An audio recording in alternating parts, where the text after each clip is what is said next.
기도회 잘 마쳤습니다. 이번에 세겹주 기도회가 뭐였죠? 누구의 인도하심을 받으라?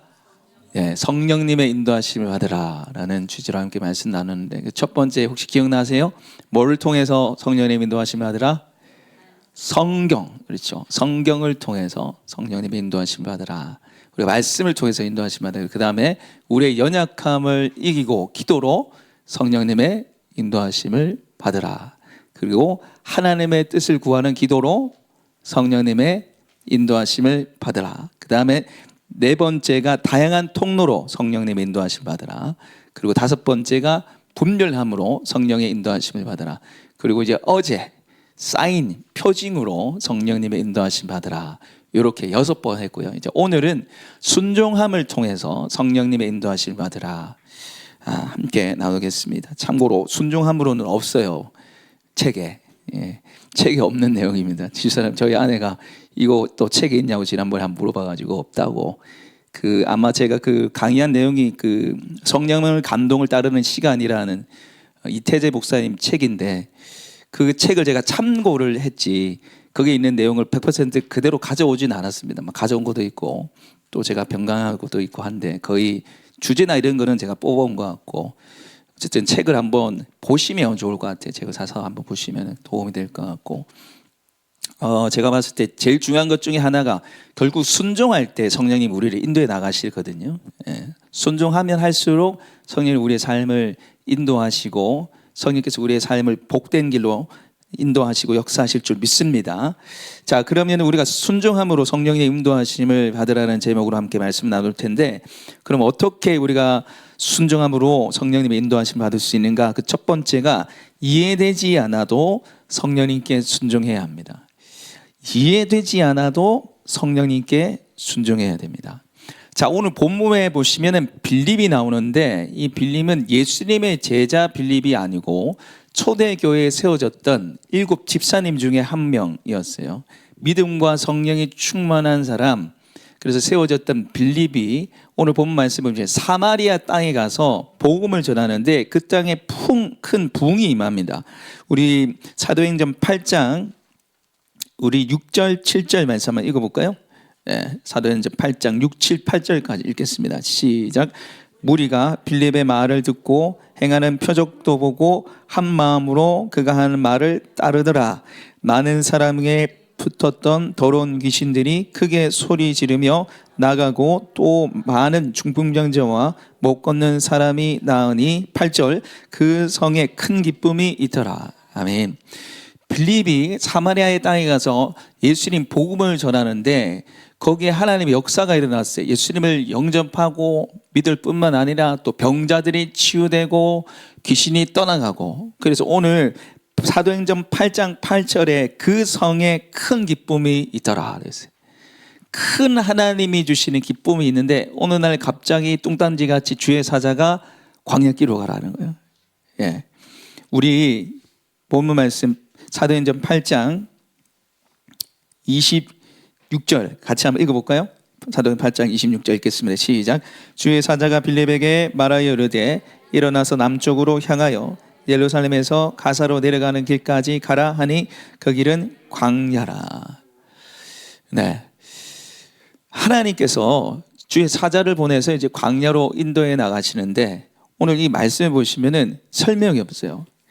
이 지금 사마리아 땅에 복음이 전해지고 그 성에 가장 기쁨이 임하고, 여러분 누가 제일 기뻤겠어요? 하나님 제일 기쁘고 그 다음에 빌립이죠. 빌립이 그 땅에 복음을 전했는데 이 사람들이 막 돌아오고 뭐 귀신이 떠나가고 뭐 이런 역사를 했는데, 거기 있겠어요? 딴 데 가고 싶겠어요? 거기 있기 쉽죠. 또 거기에 지금 중간에 보시면은 내용이 다루지 않았지만은 아직 성령을 받지 못해서 사도들이 와서 안수기도 했을 때 성령이 임하고 하여튼 난리가 났어요. 그 땅에 너무 좋은데 갑자기 주의 사자가 야, 저기 광야길로 가라는 거예요.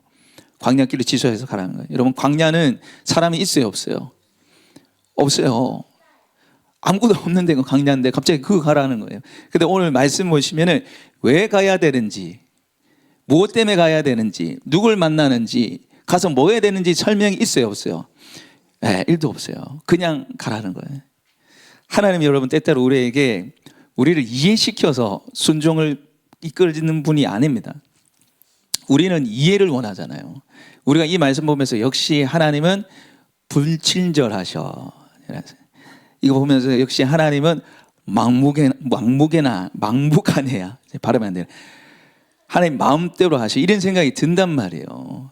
근데 하나님 우리에게 요구하시는 순종은 이해에 대해서 순종하는 게 아니고 믿음으로 순종하길 원하시는 거예요. 믿음으로 순종할 때 하나님의 역사를 우리가 경험할 수 있고, 이런 순종을 통해서 우리의 믿음이 자라고 순종이 자라는 거예요. 우리는 이해되길 원하잖아요. 뭔가 구체적인 설명을 원하잖아요. 우리가 뒤에 보겠지만은 우리가 이해되고 구체적인 설명을 우리가 요구하지만 하나님 그렇게 하지 않는 이유가 있어요. 우리의 믿음을 성숙시킬 뿐만 아니라 우리를 이해시키면 우리가 안 하거든요.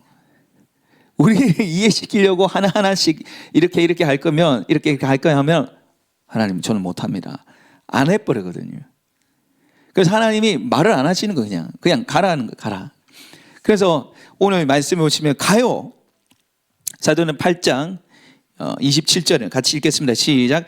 일어나 가서 보니 에디오피아 사람 곧 에디오피아 여왕 간다게의 모든 국고를 맡은 관리인 네시가 예배하러 예루살렘에 왔다가. 아멘. 오늘 말씀해 보시면은 광야로 가라 했을 때 빌립이 왜 가야 됩니까? 가서 뭐 해야 됩니까? 물어봅니까? 안 물어봅니까? 안 물어봅니다. 그냥 갑니다. 가라 했으니까 가요. 가니까 에디오피아 그 국고를 맡은 네시입니다. 재무부 장관이에요. 굉장히 고위 관직의 사람이 거기에 있었고, 하나님 완벽한 타이밍에 또 복음을 전하는 은혜들이 있었던 것이죠.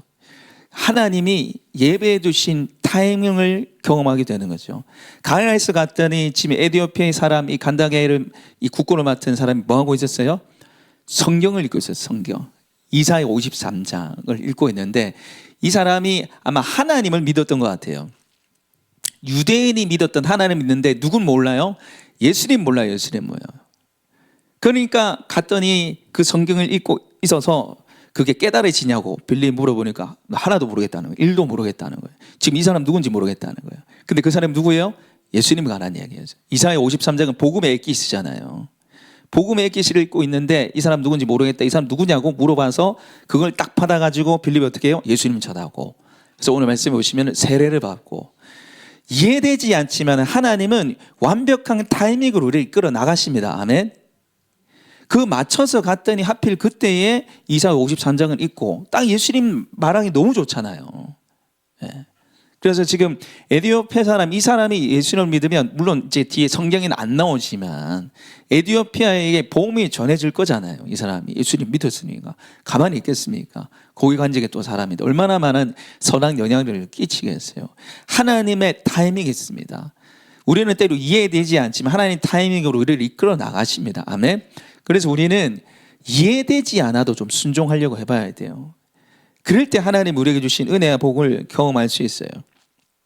한 나라에 절대 웃지 않는 공주가 있었습니다.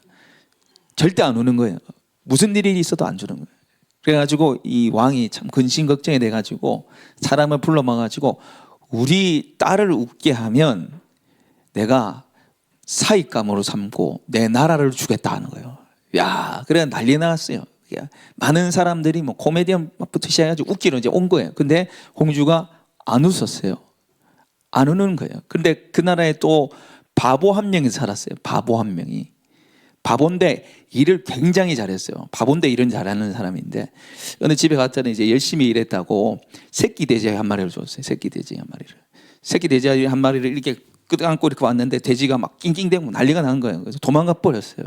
그래서 엄마한테 와가지고 새끼 돼지를 받았는데 돼지를 안고 오다가 돼지가 도망갔다고 하니까 엄마가 뭐냐면 다음번에 품삯을 받거든 이제 새끼 줄에 매가지고 끌고 오너라 이런 거예요. 아 알겠어요 엄마 이렇게 했어요.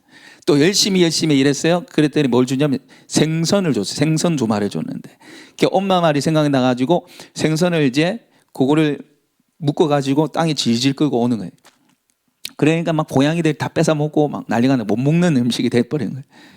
그래가지고 엄마가 하도 답답해가지고 얘야 다음번에는 파도는 이제 모자에 담아라. 모자에 네 그 쓰는 모자에 그 담아오라는 거예요. 아, 엄마 알겠어요. 또 그 집에 가서 열심히 일했더니 이제 뭘 주네? 우유를 줬어요. 우유를 받자마자 뭐 한숨이 나오죠. 모자에 확 부어버린 거야.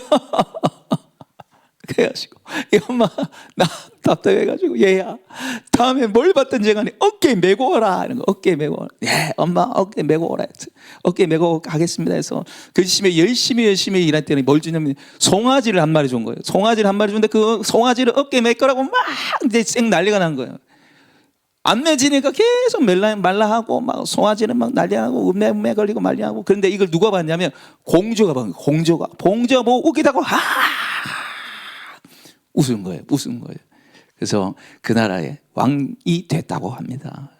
사이가 되고 왕이 됐다고 합니다. 우스개 얘기인데 여러분, 우리가 순종하는 게 때로는 바보 같을 때가 있어요. 야, 이거 해도 되나?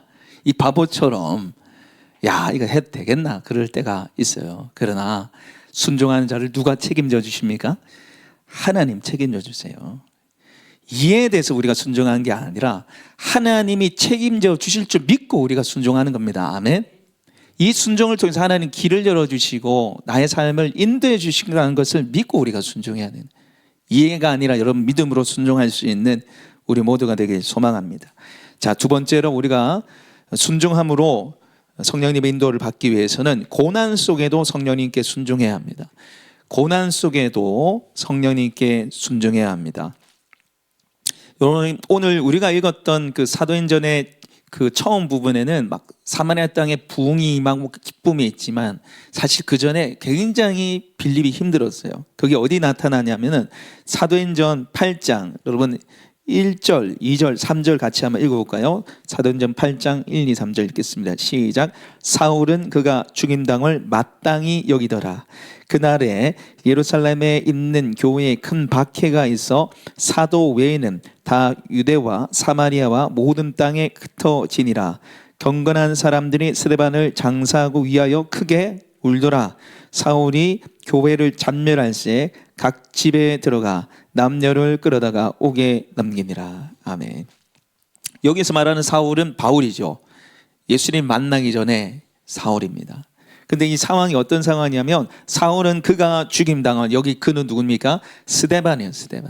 스데반은 빌립과 함께 7 집사님 중에 한 명이었는데 이분도 이제 복음 전하다가 유대인들한테 오해를 받아서 돌에 맞아 죽었어요.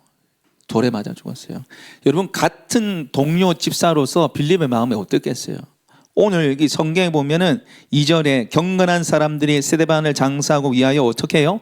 크게 울었어요. 지금 빌립에게 있는 첫 번째 고통은 뭐냐면 슬픔의 고통이에요. 함께 집사 직분을 받은 이 스데반이 순교당했단 말이죠. 얼마나 마음이 힘들고 어렵겠어요. 그뿐만 아니라 이 사울, 예수님을 만나기 전에 사울이 어떻게 했습니까? 우리 3절 다시 한번 읽어볼까요? 시작. 사울이 교회를 잔멸할새 각 집에 들어가 남녀를 끌어다가 옥에 넘기니라. 교회를 잔멸했다는 것은 여러분 이게 지금 멧돼지가 밭에 들어가서 밭을 망치는 그 모습이에요. 여기 완전히 다 쑥대밭을 만든다는, 교회를 핍박해가지고 뭐 옥에 넘기고 막 죽이고 난리가 났어요. 누가 그랬어요? 사울이. 그러니까 신앙적인 핍박도 있고, 그리고 통해서 어떤 게 있냐면 1절 그 중간쯤에 보시면 그날에 예루살렘에 있는 교회에 큰 박해가 있어 사도 외에는 다 유대와 사마리아 모든 땅으로 흩어지니라. 공동체가 와야 됐어요. 베드로가 말씀을 전하고 나서 막 5,000명, 3,000명 막 이렇게 돌아왔잖아요. 교회가 세워지고 공동체 하는 은혜가 임했는데 엄청난 박해가 있어서 더 이상 모이지를 못하는 거예요. 함께 할 수 있는 지경이 아닌 거예요. 사도들만 딱 예루살렘에 남아있고 전부 다 도망쳐야 되는 상황이에요. 잡히면 뭐 감옥 끌려가고 죽으니까 더 이상 있을 수 있는 상태가 아니에요. 여러분, 지금 빌립에게는 3가지 고통이 있습니다. 동료 집사가 죽었고요, 그리고 신앙의 핍박이 있고 공동체가 와야 됐어요. 여러분, 힘들어도 나랑 함께 할 수 있는 공동체가 있으면 위로받고 힘을 얻을 수 있어요. 근데 함께 할 공동체가 없어요. 다 뿔뿔이 다 흩어졌어요. 지금 그 상황에서 지금 빌립이 어디로 갑니까? 사마리아로 갑니다. 사마리아에 가서 복음을 전하죠. 그래서 우리 본문 사도행전 8장 4절 5절 읽어볼까요? 시작. 그 흩어진 사람들이 두루다니며 복음의 말씀을 전할새 빌립이 사마리아 성에 내려가 그리스도의 백성을 전파하니. 아멘. 여러분 한번 빌립 입장에서 한번 생각해 보세요. 이런 고통과 고난을 당했고 사마리아 땅에 여러분 가서 뭘 할 수 있는 게 없어요. 이 사마리아는 원수의 땅이잖아요. 원수의 땅. 예. 그리고 지금 자기 먹고 살 게 지금 입에 풀칠할 게 없잖아요. 요즘 삶의 터전이 다 없어졌는데 못 먹고 살 거예요 지금. 예. 먹고 살 게 없는데 지금 뭐 한 거예요? 말씀을 전해, 복음을 전했어요. 사도행전 1장 8절에 오직 성령이 너에게 임하시면 너희가 권능받고 예루살렘과 온 유대와 사마리아와 땅끝까지 이르러 내 증인이 되리라. 아멘. 이것을 사도들에게 줬고 아마 빌립도 그걸 알았을 거예요. 그래서 사도행전 1장 8절의 말씀이 빌립을 통해서 이루어집니다. 여러분 이 말씀을 보시면 참 놀라운 게 사도들이 아니에요. 사도들이 아니에요. 이 사마리아 땅에 원래 누가 가야 됩니까? 사도가 가야 되잖아요. 사도에게 하나님이 예수님 말씀하셨잖아요. 온 유대와 사마리아와 땅끝까지 이르러 내 증인이 되리라. 이거는 1차적으로 사도인 제자들에게 줬지만은 사도가 하지 않잖아요. 그러니까 하나님이 어떻게 하십니까? 핍박을 허락하시는 거예요. 하나님 하신 게 아니라 물론 그 악한 사람들이 한 것이고 복음의 핍박을 그들이 한 거지만 그 하나님 허락하신 거죠. 흩어져서 뭐 하라고? 복음 전하라고 허락하신 거죠. 그리고 그 허락하심 속에 순종해서 복음 전한 사람이 누굽니까? 빌립이에요. 빌립은 그 고난 가운데서도 순종한 거예요. 하나님의 말씀을 기억하고 이 사마리아 땅에도 내가 복음을 전해야 되겠다라고 생각하고 순종을 한 겁니다. 순종할 때 고난 가운데서도 우리가 순종할 때 주님의 역사와 주님의 일을 우리가 볼 수 있는 거예요. 예. 여러분 만약에 요 앞에 불이 났다고 생각해. 우리 김정관 장로님 앞에 여기 다 불이 났어요. 뭐 어떻게 할 거예요 그러면은? 꺼야 되죠. 감사합니다. 오늘 학생부 애 한 명은 도망간다 하더라고. 전에 성기등 교회, 은한교회 실제로 이런 등인데 제가 있을 때는 아니고 불이 붙었나 봐요. 십자가 등에. 예, 십자가 등에 불이 붙었는데 성도님들 그냥 뻔하게 쳐다보고 있었다는 거예요. 그거 갖고 저희가 그때 이한희 목사님, 담임 목사님인데 얼마나 성도들을 닥달했는지 몰라요.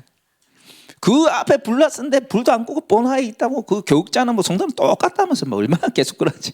저는 간 지 얼마 안 됐었거든요. 계속 그러면 이 불이 났는데 성도들이 뻔하게 가만히 있었구나. 여기 불이 나면 우리를 꺼야 되는데 소화기가 어디 있어요? 들어온 입구에 있어요. 우리는 들어온 입구에 바로 있어요. 불이 안 나야 되겠지만 불이 나시면은 소화기 들고 꺼주시기 바랍니다. 네, 아멘 해주셔서 감사합니다. 말씀도 아닌데 어쨌든 꺼주세요. 자, 여기 앞에 불이 났어요. 그러면 우리가 어떻게 하면 소화기를 가지고 와서 불을 꺼야 될 거 아니에요. 그런데 이 소화기를 딱 보면서 이 성분이 뭐가 있는지, 인체에 유해한지 무해한지, 유통기한이 남아있는지 안 남아있는지 여러분 볼 겁니까? 안 볼 겁니까? 안 보죠. 지금 상법은 보면 어떻게 해야 돼요? 이 상법부터 보고 이 로즈를 빼야 되는구나. 이거를 갖다 대야 되는구나. 이거 분사를 눌러야 되는구나. 그걸 불 꺼질 거 아니에요. 마찬가지 우리 인생에 이 불같은 고난이 찾아올 때 여러분 계속 우리는 뭐예요? 이걸 어떻게 해야 되나? 저렇게 하나? 들여다보고 있어요. 고난을 계속 들여다보고 있어요. 이걸 어떻게 풀어가야 될지. 마치 소화기 보면서 성문 분석하듯이 지금 막 고난을 분석하고 있단 말이죠. 우리에게 고난이 닥칠 때 어떻게 해야 됩니까? 하나님 우리한테 기도하라고 말씀하시는 거죠. 사람 찾아가지 말고 먼저 기도하라 말씀하시고 말씀을 보라 말씀하시고 주님을 찾고 구하라는 게 하나님의 뜻입니다. 그 상황과 환경을 우리가 분별해 나가는 게 아니고 하나님 먼저 찾는 게 먼저고요. 그 가운데 우리가 어떻게 하냐 하나님의 뜻을 분별하고 순종할 것을 결단하셔야 되는 거예요. 상황 판단을 할 게 아니고 불이 났는데 그 상황 판단하고 뭐 성경표 보면 불 더 번지지 않아요. 마찬가지 우리 앞에 문제 고난이 있어서 하나님께 매달리고 찾아가야 되는데 막 자기 스스로 막 재고 있는 건 재고 불이 더 커지고 고난이 더 심각해지는 거지. 우리 인생 고난이 있다는 것은 여러분 그게 우리의 죄든 죄와 관계없든 간에 하나님 찾으라는 사인입니다. 아멘. 하나님 말씀을 구하고 순종하는 사인이에요. 여러분 고난 가운데서도 순종을 선택할 수 있는 믿음이 있기를 소망합니다. 자 이제 마지막으로 순종함으로 성령님의 인도하심을 받기 위해서는 오늘 성령님께 순종해야 됩니다. 오늘이라는 시간, 바로 지금이라는 시간에 성령님께 순종해야 합니다. 여러분, 오늘 지금 이 8장 26절에 부름을 받고 가죠. 광야길로 갑니다. 그러고 나서 갑자기 오늘 말씀해 보면 29절 같이 한번 읽어보겠습니다. 읽겠습니다. 시작. 성령이 빌립더로 이르되 이 수레로 가까이 나가라 하시거늘. 아멘. 자, 아무도 없는 그 광야에 갔더니 이제 보도 못한 수레가 하나 있는 거예요. 근데 성령님이 어떻게 했다고요? 이 수레로 가까이 나가라. 그래서 순종해서 갔더니 에티오피아 그 간다게 국고를 맡은 내시가 성경을 읽고 있는 거예요. 자, 이걸 여러분 우리한테 좀 적용해 보면은, 내가 버스를 탔어요. 버스를 탔는데 외국인이, 요즘 외국인이 많더라고. 앉아 있어요. 근데 갑자기 하나님이 자, 가서 저 외국인한테 네 말 걸고 복음 전해라. 이걸 하기 쉽겠습니까? 어렵겠습니까? 예? 생판 처음 보고 외국인이에요. 지금 빌립 입장이에요. 빌립 입장이. 예. 아무 설명도 없이 가라 했더니 갔고, 생판 처음 보는 수레인데 이게 이스라엘 수레는 아니잖아요. 그거 보면 알 거 아니에요. 이 외국 사람 수레인데 그 가까이 가라 해서 지금 가는 거예요. 그러니까 순종을 하나하나씩 점차 밟아가고 있어요. 그죠? 광야로 가고 가까이 가서 가라 해서 갔고, 거기서 복음을 전하고, 또 그가 세례받고, 그 뒤에도 여러분 말씀 보시면은 39절 우리 같이 한번 읽어볼까요? 시작. 둘이 물에서 올라올새 주의 영이 빌립을 이끌어 간지라. 내시는 기쁨의 길을 가므로 그를 다시 보지 못하니라. 40절. 빌립은 아소도에 나타나 여러 성을 지나 다니며 복음을 전하고 가이사랴에 이르니라. 아멘. 지금 세례를 주자마자 또 어떻게 하는 거예요? 39절에 주의 영이 빌립을 이끌어 간 거예요. 계속해서 빌립을 인도하시고 빌립은 거기에 순종해서 갔다는 거예요. 그래서 아소도에 가이사랴에 이르렀다는 거예요. 누구의 인도를 받았다는 거예요? 성령님의 인도를 지속적으로 계속해서 오늘이라는 시간 동안에 빌립은 성령님의 인도를 받으면서 살았습니다. 여러분, 왜 하나님께서 다 설명해 주지 않는다 그랬습니까? 광야에 가면 에티오피아 사람을 너가 만날 거야. 그러면 이사야 53장을 읽고 있는데 네가 그때 딱 복음 전하기 좋은 타이밍이 날 거야. 그때 복음 딱 전하면 그가 세례를 받을 거야. 그러고 나서 내가 시키는 대로 가면 돼. 하지 않잖아요 지금. 그러면 우리 얼마나 좋겠어요. 우리는 그걸 원하잖아요. 그죠? 뭔가 구체적이고 세밀하고 아주 탄탄한 타이트한 완벽한 계획을 우리에게 알려주기 원하죠. 근데 하나님 그렇게 하지 않습니다. 왜 그러냐면은 우리의 죄성이 그렇게 알려줘도 안 따라가기 때문에, 그렇게 알려주면 더 안 가기 때문에, 그리고 우리를 믿음의 사람으로, 순종의 사람으로 만드시기 위해서 설명을 안 해주십니다. 여러분, 아브라함을 하나님이 처음 부르실 때 그가 가나안 땅에 가게 될 것을 알았습니까? 최종 목적지가 가나안 땅인 줄 알았습니까? 몰랐습니다. 우리 창세기 12장 1절 말씀 한번 볼까요? 네, 같이 읽겠습니다. 시작. 여호와께서 아브라함에게 이르시되 너는 너의 고향과 친척과 아버지 집을 떠나 내가 내게 보여줄 땅으로 가라. 말씀을 보시면 내가 내게 보여줄 땅입니다. 가나안 땅이라는 설명이 없어요. 그리고 개역 한글 그 전에 번역 보시면 내가 내게 지시할 땅으로 가라는 거예요. 이게 무슨 말입니까? 계속해서 떠나면서 이동하면서 하나님의 인도하심을 받아야 된다는 거죠. 매일매일의 하나님의 인도하심을 받아야 한다는 거죠. 여러분, 그리고 오늘 말씀해 보시면 고향과 친척과 아버지 집은 이 아브라함을 보호하는 보호 테두리 막이 생활의 터전이에요. 거기서 벗어나기가 사실은 힘들어요, 쉬워요? 어려워요. 집 다 버리는 거예요. 재산 다 버리는 거예요. 상속 다 버리는 거예요. 공동체 다 버리는 거예요. 근데 하나님 가라 했을 때 그가 나왔어요. 근데 알고 보니까 그 땅이 무슨 땅이에요? 가나안 땅이에요. 자, 가나안 땅에 도착했을 때 어떤 일이 일어납니까? 12장 6절 우리 한번 볼까요? 네, 12장 6절 자막 좀 띄워주세요. 같이 읽겠습니다. 시작. 아브라함이 그 땅에 지나 세겜 땅 모래 상수리 나무에 이르니 그때 가나안 사람이 그때 그 땅에 거주하였더라. 아멘. 최종 목적지 가나안 땅에 이르렀더니 가나안 사람이 그 땅에 거주를 했습니다. 아주 강력한 가나안 민족들이 그 땅을 차지하고 있었습니다. 여러분 창세기 12장 1절 2절의 말씀을 보시면은 하나님이 아브라함에게 약속을 했어요. 땅을 준다고, 내가 내게 지시할 땅을 주겠다고 얘기하시고, 그 다음에 2절 말씀에 보면 내가 너로 큰 민족을 이루겠다. 같이 읽어볼까요? 시작. 내가 너로 큰 민족을 이루고 내게 복을 지어 내 이름을 창대하게 하리니 너는 복의 근원이 될지라. 아멘. 두 가지 약속입니다. 땅을 주겠다 약속하셨고 큰 민족을 주겠다 약속하셨습니다. 자, 여러분, 아브라함이 땅을 받았어요? 못 받았어요? 받긴 받았어요. 뭘 받았어요? 막벨라 굴만 받았어요.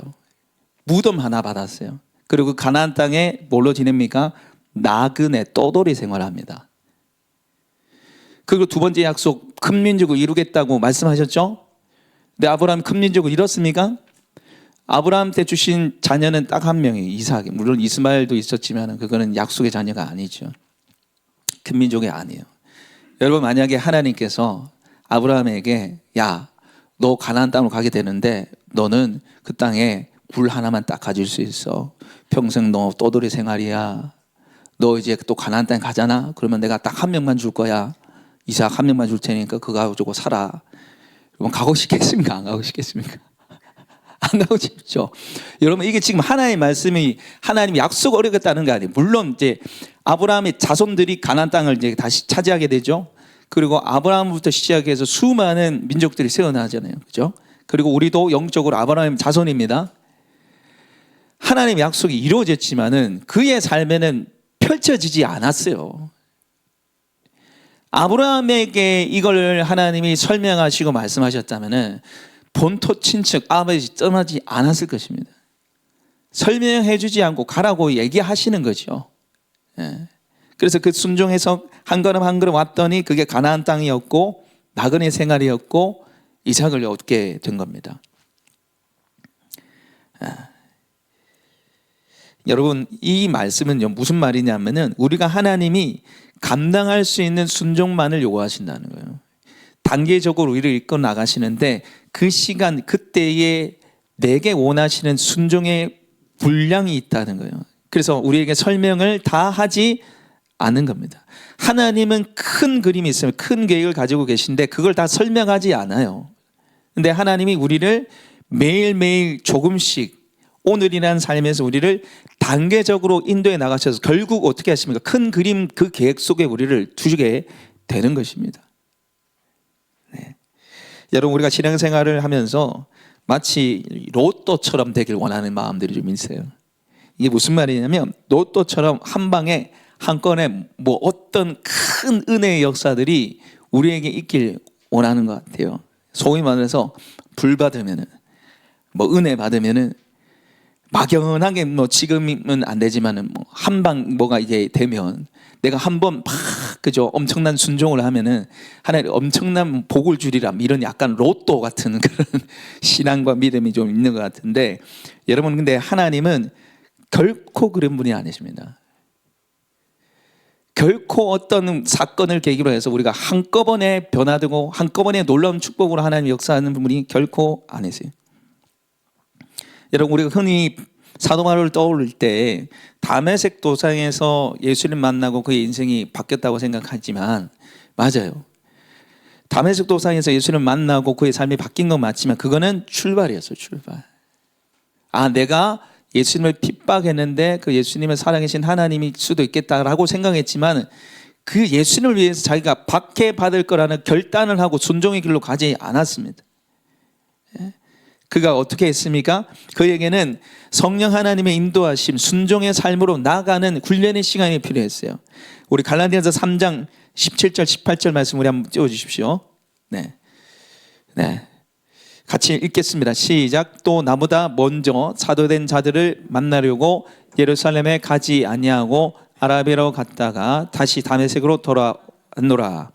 그 3년 만에 내가 게바를 방문하려고 예루살렘에 올라가서 그와 함께 15일을 머무는 동안에.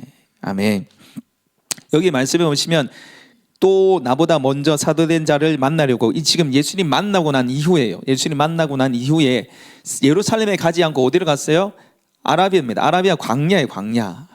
광야에 다시 갔다가 다시 다메섹 돌아왔어요. 그리고 몇 년 만에 예루살렘 올라갔어요. 18절. 3년 만에 내가 개발을 방문하려고 예루살렘에 올라온 겁니다. 그러니까 사도 바울이 예수님을 만나고 나서 몇 년을 아라비아 땅에 걸려면 3년이에요. 3년. 그 아라비아 3년을 보내면서 뭘 한 거예요? 순종하는 삶을 훈련을 한 거예요. 하나님의 말씀을 따르는 삶을 훈련을 한 거예요. 그리고 나서 그가 변화돼서 이제 전도 여행을 떠나고 복음을 위해서 살아가는 삶을 살아가게 되는 것입니다. 여러분, 하나님은 우리가 로또 같은 순종, 그 신앙으로 인도하지 않습니다. 단 한 번 은혜 받아서 단 한 번의 순종으로 우리의 삶을 이끌지 않아요. 날마다 주님과 동행하며 매일매일 주님의 인도하심을 받는 삶을 살길 원하시는 것이죠. 여러분, 제가 주안의 교회에 이성중의 내백성이 많다 사도행전 18장 10절 말씀을 이제 받고 왔는데 8년에는 이제 시간을 이제 달려오고 있는데, 여러분, 저는 아직도 모르겠어요. 아직도 이 말씀을 하나님 어떻게 이루시는지 모르겠어요. 그래서 뭐 전도해 갔다가 뭐 라면 사역했다가 뭐 이거 뭐 저것도 하고 이것도 저것도 하고, 물론 하나님 주시는 그 감동에 의해서 제가 하는 거지만은 아직도 제가 이 말씀을 어떻게 이루시는지 저는 몰라요. 그냥 다만 그냥 매일매일 오늘이라는 시간에 하나님의 뜻을 구하고 순종할 뿐입니다. 하나님 어떻게 했으면 좋겠습니까? 라고 묻고 그냥 따라가는 거죠. 약속의 말씀이 더디 이루어져서 때로는 마음에 답답함도 있고요, 걱정도 됩니다. 그러나 언젠가 오늘이라는 삶의 성령님의 인도하심을 받으면 이 약속의 말씀이 저는 이루어질 거라 믿어요. 여러분, 우리는 내일을 걱정하면서 살아가요. 그죠? 내일을 바라보면서 우리가 살아가는데 내일을 걱정하잖아요. 1년 뒤에, 3년 뒤에, 5년 뒤에 내일을 바라면서 아이고 우리 자녀들 내일 어떻게 되나, 장래가 어떻게 되나, 요즘 경기 어려운데 어떻게 해야 되나, 노후 대책 세워야 되나 말아야 되냐, 노후 대책 어떻게 세우냐, 장래일, 내일을 걱정하는데요. 여러분, 이 내일에 대해서 예수님 뭐라 말씀하셨습니까? 그러므로 내일을 염려하지 말라. 내일은 내일 염려할 것이요 한날 괴로움은 그날로 족하니라. 여러분, 하나님은 내일이 아니라 오늘이란 시간에 우리가 집중하며 시선을 돌리길 원하세요. 내일을 바라보면서 염려하고 걱정하는 삶이 아니라 오늘 나와 함께 하신 하나님, 오늘 나의 삶을 인도하시는 성령님과 함께 살기를 원하시는 거죠. 그래서 여러분, 우리는 오늘을 살아가는 법을 배워야 됩니다. 내일을 바라보면서 염려 걱정하는 게 아니라 오늘 하나님이 나와 함께 하시고 오늘 성령님이 나의 삶을 인도하신다는 거 여러분 믿으시고요, 그러니까 하나님 뜻을 구하며 살아가는 우리 모두가 되길 바랍니다. 그리고 오늘 매일의 시간에 우리가 주님께 순종하며 한 걸음 한 걸음 걸어가다 보면은 어느 순간 우리가 되돌아봤을 때 하나님이 이루신 큰 역사를 우리가 보게 될 것입니다. 중요한 것은 바로 오늘이에요. 오늘 주님과 동행하고 오늘 주님과 함께하고 오늘 성령님의 인도하심을 받아서 감사와 기쁨이 넘치는 삶을 살아가시는 우리 모두가 되시기를 축복합니다. 그럴 때 내 삶을 되돌아볼 때 하나님 이루신 큰 은혜들이 우리 삶에 충만하게 임하게 될 줄 믿습니다. 이 시간에 우리 함께 주신 말씀을 가지고 기도